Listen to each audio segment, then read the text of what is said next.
Pemirsa, bocah bernama Muhammad Axel ditemukan tewas bersimbah darah dalam rumah mewah di Cilegon, Banten, di mana anak berusia 9 tahun itu ternyata merupakan putra dari politikus Partai Keadilan Sejahtera.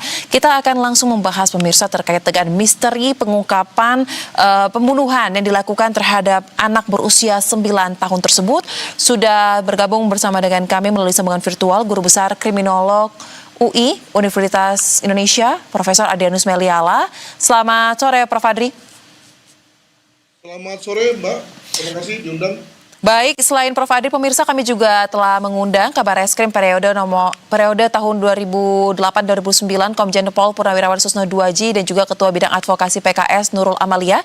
Namun sepertinya dalam proses untuk bergabung, kita akan mulai dialog langsung bersama dengan Prof. Adri terlebih dahulu. Prof, kalau kita lihat terkait dengan kasus yang cukup mengagetkan ini ya, anak usia 9 tahun meninggal di dalam rumahnya sendiri secara tragis dan kuat indikasinya ini bukan kematian yang wajar, jelas sekali dari apa yang ada dalam tubuh korban tersebut ya. Kalau kita lihat dari pola luka dan juga kondisi TKP nih Prof. Adri, kira-kira dari sudut pandang kriminolog, motif kejahatan seperti apa sih yang bisa kita analisa dari peristiwa ini? Ya, pertama-tama tentu kita bisa eksplorasi dulu tubuh korban dan perlukaan pada korban. Semoga itu lalu mengindikasikan sesuatu. Apakah itu yang kita sebut sebagai disorganized murder atau pembunuhan yang tak terorganisir atau organized murder. Nah, kenapa disebut sebagai disorganized murder?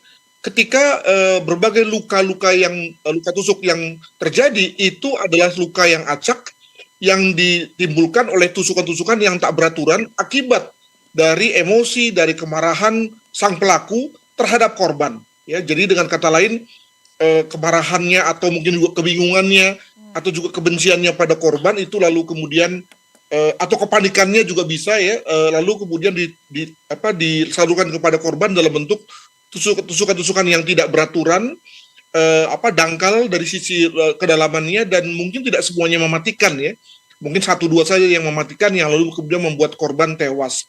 Nah, tetapi bisa juga yang kedua, yakni organized murder. Dengan kata lain, luka-luka itu sebetulnya luka yang bukannya tidak beraturan, tapi sebetulnya terarah pada 1-2 target saja, yang sebetulnya juga berasal daripada satu intensi pelaku untuk mematikan korban. Ya, apakah korban itu memang orang yang dibenci oleh si pelaku atau merupakan pelampiasan dari kebencian terhadap mungkin dalam hal ini terhadap orang tuanya, dilampiaskan kepada anaknya. Nah, maka dengan kata lain ada makna daripada tusukan-tusukan itu yang organized ya, yang sebetulnya ada polanya dan lalu kemudian mengarah pada motif tertentu. Nah, tinggal kemudian polisi dalam hal ini memberitahukan kepada kita atau paling tidak sudah mengeksplorasi bagaimana pola perlukaannya, apakah mengarah pada disorganized atau organized, hal mana kemudian bisa mengarah pada kemungkinan motif dan ujung-ujungnya kemungkinan siapa pelakunya. Demikian.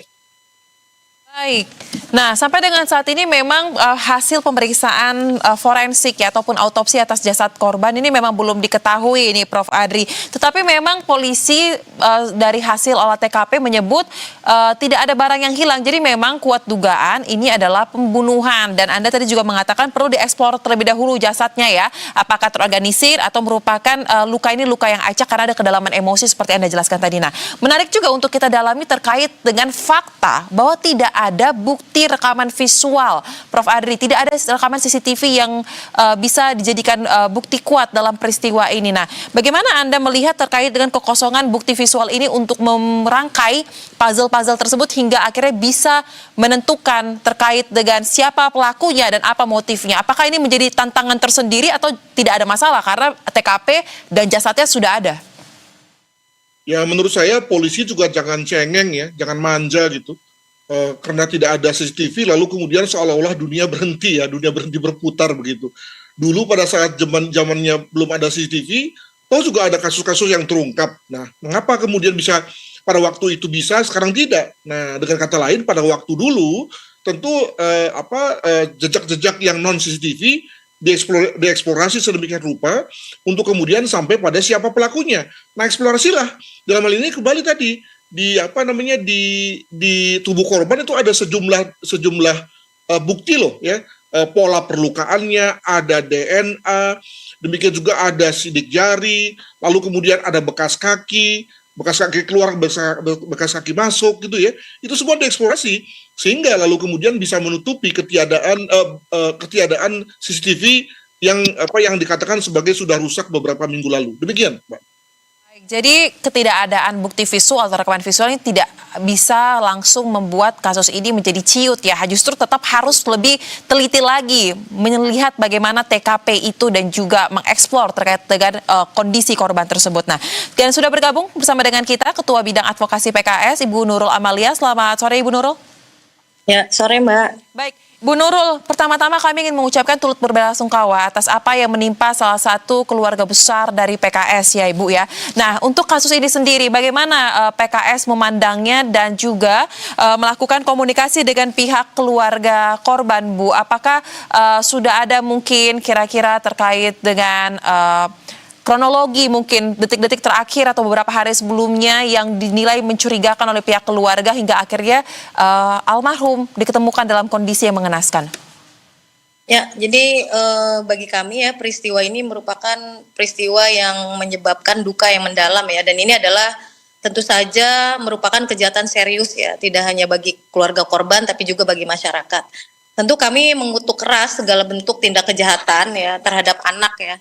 Apalagi kita sama-sama memahami bahwa anak ini memiliki hak asasi ya, termasuk hak untuk hidup sebagaimana hak yang dimiliki oleh orang dewasa, yaitu dijamin oleh undang-undang.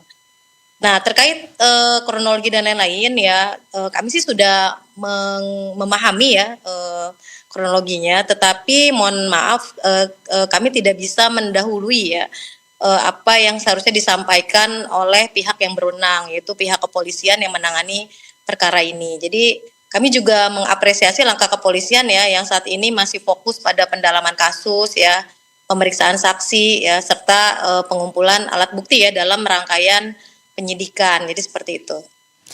Baik, lantas untuk saat ini apakah dari PKS memiliki langkah tersendiri atau tengah juga memberikan bantuan terkait dengan membuat keluarga korban lebih merasa aman sepanjang proses penyelidikan atas kasus ini? Karena kan motifnya dan juga terkait dengan siapa pelakunya masih teka-teki Bu, masih dalam proses penanganan pihak kepolisian. Apakah ada pendampingan mungkin dari PKS terhadap keluarga korban? Ya, tentu saja kami dari PKS mendorong ya aparat penegak hukum segera mengusut ya perkara ini secara tuntas ya, profesional dan transparan.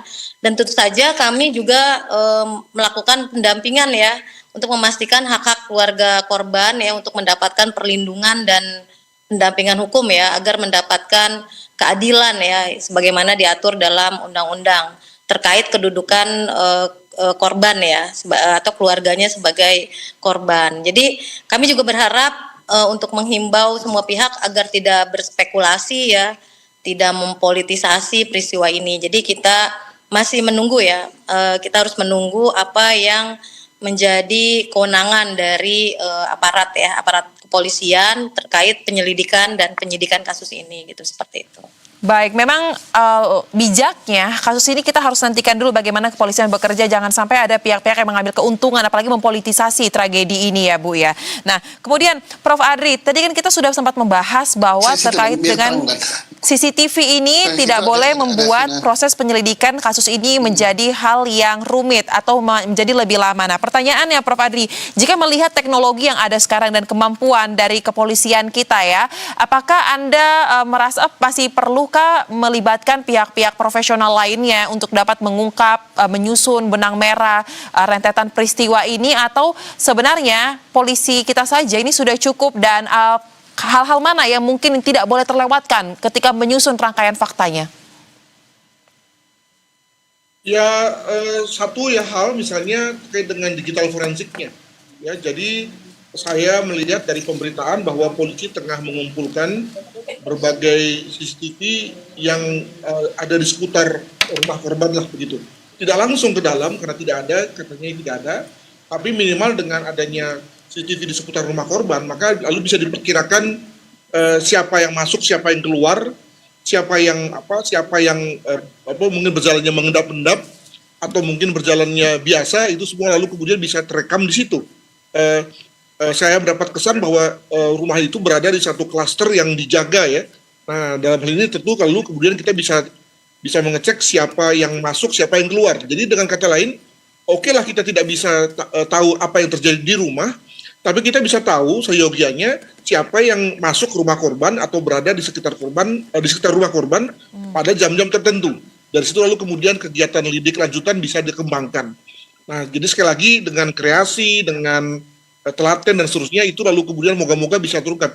Masalahnya begini, Mbak, kalau dalam hal ini kepolisian sering mengeluh ya, bahwa TKP itu misalnya sering rusak. Karena apa?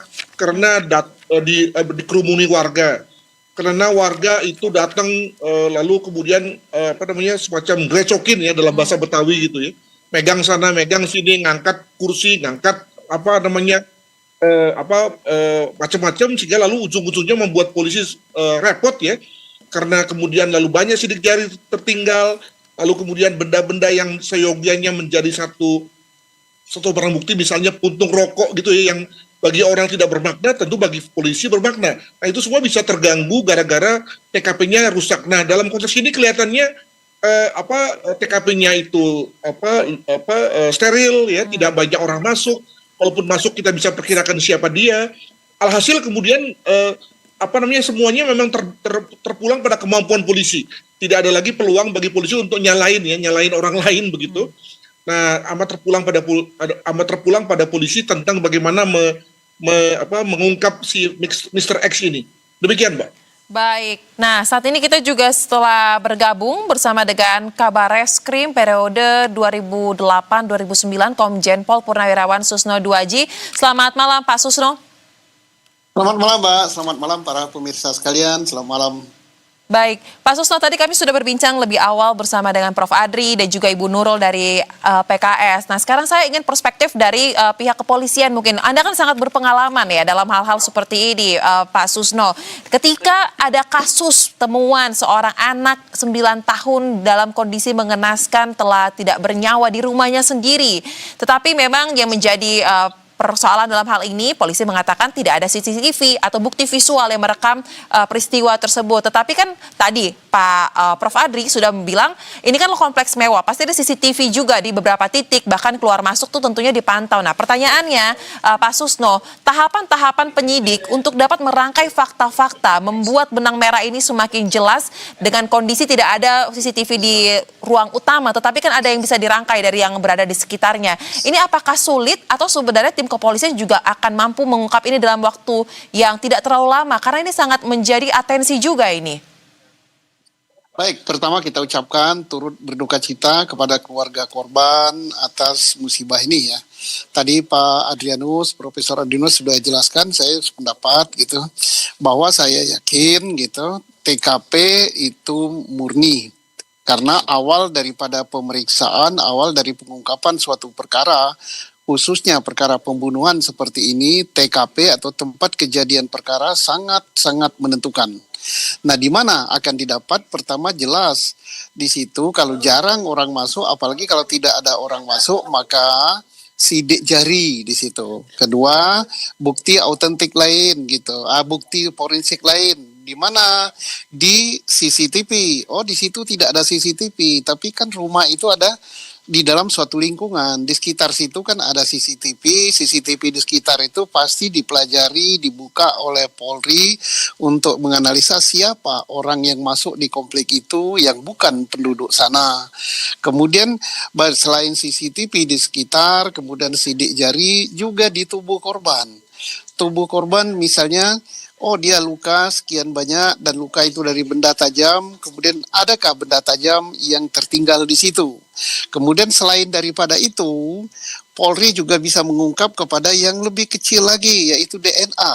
Nah, di lokasi itu pasti Polri mengambil sidik jari dan mengambil tanda-tanda lain, yaitu untuk diambil DNA-nya. Karena untuk mencocokkan DNA siapa yang ada di TKP dengan siapa yang dicurigai oleh oleh Polri akan dicocokkan.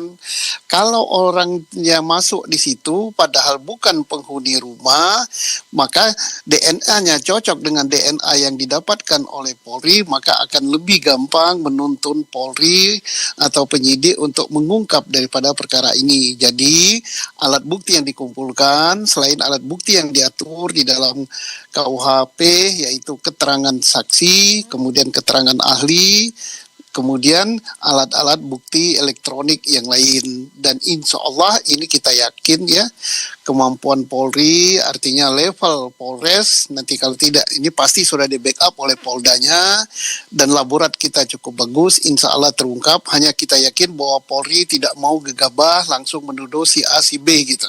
Baik. Mudah-mudahan segera terungkap. Baik, kurang lebih tahapannya tidak berjauh beda ya dengan apa yang harusnya dilakukan seperti perspektif dari kriminolog tadi. Nah, sekarang saya ingin membahas bergeser dari teknis mengungkap berdasarkan TKP dan juga hasil saintifik pemeriksaan baik itu terhadap alat bukti ataupun jasad dari korban. Sekarang bergeser kepada orang yang disebut-sebut ini merupakan orang dalam yang menjadi pelaku dalam peristiwa ini. Nah, saya ingin ke PKS terlebih dahulu. Ibu Nurul, ada 8 orang sejauh ini, koreksi jika saya salah ya, jika ada informasi yang dari teman-teman PKS dapatkan lebih lengkap lagi, mungkin 8 orang diperiksa sebagai saksi dan tidak ada yang ditetapkan juga sebagai tersangka setidaknya sampai dengan detik kita berbincang saat ini. Nah, dari 8 orang saksi ini, apakah PKS ada yang mengenal mungkin dan mengetahui masing-masing mereka memiliki hubungan seperti apa dengan keluarga korban, apa mungkin lebih dekat lagi kepada orang tuanya yang juga merupakan politisi PKS? Kami sampai saat ini belum mengetahui dari 8 orang ini siapa saja, karena memang hasil penyidikan dari kepolisian sendiri memang belum mengungkapkan ya nama-nama siapa saja yang sudah diperiksa gitu kan. Jadi kami sampai saat ini memang belum bisa membahas terkait itu gitu. Baik, memang informasinya belum lengkap ya diterima teman-teman PKS berarti terkait dengan hal ini ya. Nah, Prof. Adri, muncul dugaan bahwa yang melakukan ini orang dalam, baik itu merupakan rekan kerja ataupun mungkin ada indikasi juga ke arah keluarga, yang jelas kata kuncinya adalah orang dalam. Nah, menurut Anda apakah ini merupakan suatu dugaan liar atau bisa juga sebenarnya mengarah dengan melihat kondisi yang ada? Karena kan sepertinya luka yang ditimbulkan juga seperti menunjukkan adanya amarah ataupun emosi. Karena dari 22 luka, 19 senjata tajam dan 3-nya merupakan luka benda tumpul. Yang dimaksud orang dalam itu bisa dimaknai begini, bisa dimaknai orang yang ada di dalam rumah gitu ya. Atau orang dalam artian family atau keluarga dekat. Dengan kata, atau bisa juga misalnya walaupun misalnya ART itu boleh dibilang sebagai orang dalam juga kan. Nah, yang benar yang mana nih? Dari pemberitaan saya mendapat kesan bahwa ada yang bilang begini, bahwa di dalam rumah itu ada beberapa orang, dengan kata lain ada yang orang dalam, ada yang orang di dalam gitu. Tapi pada pemberitaan yang lain dikatakan bahwa hanya 2 anak itu saja, ya, kakak dan adiknya yang ada di rumah. Nah, kalau memang dalam hal ini hanya ada 2 orang saja, bagi saya memang agak paling tidak bisa dipertanyakan, mengingat rumahnya nampaknya besar sekali, sementara di situ hanya ada 2 anak ya. Pertanyaan gampangnya adalah berani sekali, gitu ya, atau tidak takut tuh tinggal di rumah yang begitu besar. Tapi itu pertanyaan konyol saja dari saya.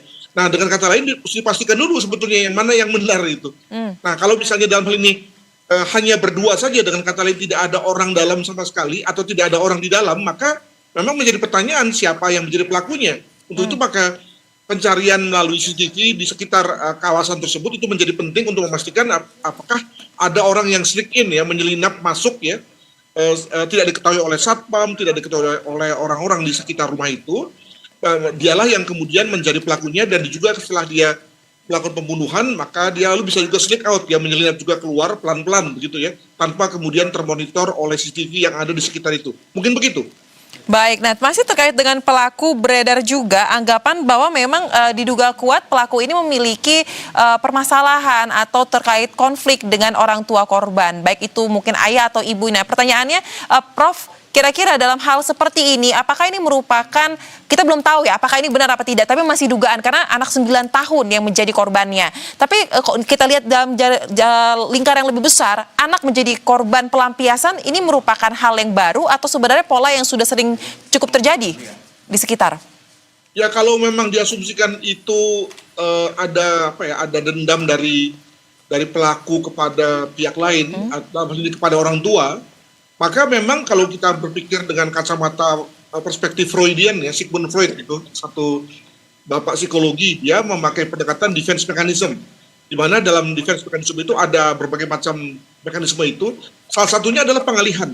Ya, jadi saya sebagai orang yang dendam pada bapaknya, misalnya begitu, tidak berani melawan bapaknya, maka kemudian kemarahannya saya alihkan kepada anaknya. Gitu ya. Nah itu lalu menjadi mungkin karena anaknya masih kecil, mungkin juga tidak bisa melawan, maka dengan mudah saya sebagai pelaku kemudian lalu melakukan pembunuhan. Nah, apakah itu yang terjadi saya nggak tahu ya, tapi yang jelas kita buka saja kemungkinan hal seperti itu, Mbak. Terima kasih. Baik, memang masih banyak sekali kemungkinan yang bisa terjadi karena memang masih dalam tahap penyelidikan ya, dan harus lebih teliti mencerna terkait dengan setiap fakta dan juga bukti yang ada. Nah, kalau begitu Pak Susno, kasus ini masih menjadi misteri tetapi atensi juga cukup besar karena anak kecil yang menjadi korban dan dibunuh dengan kondisi yang sangat tragis. Pertanyaannya Pak Susno, sambil menunggu hasil pemeriksaan dari kepolisian, bagaimana polisi bisa memastikan bahwa kasus ini bisa berjalan secara transparan, dan tadi seperti Bu Nurul bilang ya, diharapkan tidak ada yang mempolitisasi tragedi ini. Sekaligus juga apakah ada prosedur dari kepolisian yang memastikan bahwa keluarga korban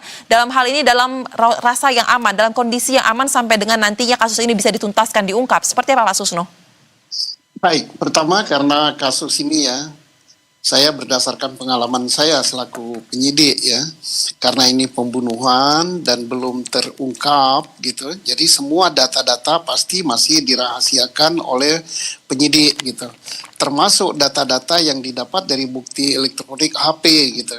Jadi saya yakin bahwa Polri sudah menyita HP milik orang tua gitu, milik pembantu dan milik orang yang berada di sekitar situ. Nantinya akan diungkap semua. Baik itu dari WA-nya, percakapan telepon ataupun video dan lain-lain sebagainya. Dan Polri tidak mungkin akan segera mempublikasi apa hasilnya. Karena kalau dipublikasi ini bisa mempersulit jalannya pemeriksaan, menjauhkan orang yang menjadi tersangka. Yang berikut, saya yakin Polri tidak akan mencampur adukkan antara urusan politik yaitu dengan urusan kriminal gitu, urusan hukum.